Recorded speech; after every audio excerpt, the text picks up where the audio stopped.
Halo semuanya, perkenalkan, nama saya Fahri Fai. Saya dari kelas 12 Bisnis Digital. Di sini saya akan menjelaskan materi mengenai laporan keuangan. Nah, teman-teman, sebelum masuk ke dalam materi, di sini saya akan memberikan materi apa saja sih yang akan saya sampaikan.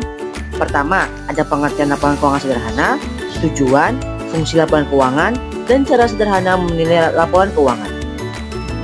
Langsung saja kita masuk ke dalam materi teman-teman. Semangat belajar bersama Rifai. Apa sih yang dimaksud laporan keuangan? Laporan keuangan sederhana adalah catatan formal mengenai aktivitas keuangan suatu individu, bisnis kecil, atau organisasi nilaba selama periode waktu tertentu. Selanjutnya, di sini saya akan membahas mengenai tujuan dari laporan keuangan sederhana, yaitu memberikan gambaran yang jelas dan ringkas mengenai posisi keuangan dan kinerja keuangan suatu entitas pada periode waktu tertentu. Laporan ini dirancang agar mudah dipahami bahkan oleh individu yang tidak memiliki latar belakang akuntansi yang mendalam. Jadi, untuk para pemula akan memahami dari laporan studi keuangan tersebut.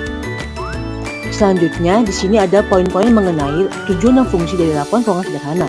Yang pertama ada menyediakan informasi untuk pengambilan keputusan. Ini adalah tujuan paling mendasar. Laporan keuangan sederhana membantu pemilik usaha, manajer, atau bahkan individu untuk membuat keputusan finansial yang lebih baik.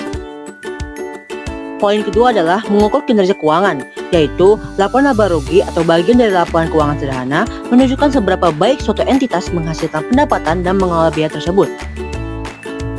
Yang ketiga ada meningkatkan akuntabilitas dan transparansi, yaitu laporan keuangan sederhana dapat menjadi alat untuk memantau keuangan mereka sendiri atau keuangan bisnis kecil mereka. Yang keempat ada membantu perencanaan dan pengendalian, yaitu dengan melihat data historis dari laporan keuangan, entitas dapat membuat proyeksi dan anggaran yang lebih realistis untuk masa depan yang lebih baik, agar tidak terjadinya kesalahan dalam perencanaan.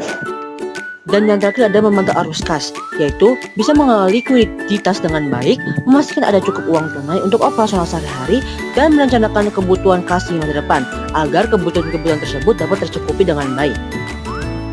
Selanjutnya adalah materi mengenai cara menilai laporan keuangan sederhana.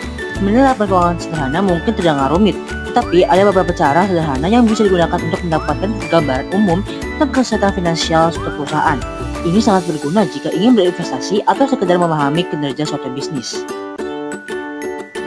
Di sini ada 4 hal yang harus diperhatikan dalam menilai keuangan sederhana. Yang pertama ada perhatikan tren penjualan dan laba. Yang kedua ada cek posisi kas dan utang. Yang ketiga ada arus kas kegiatan operasi.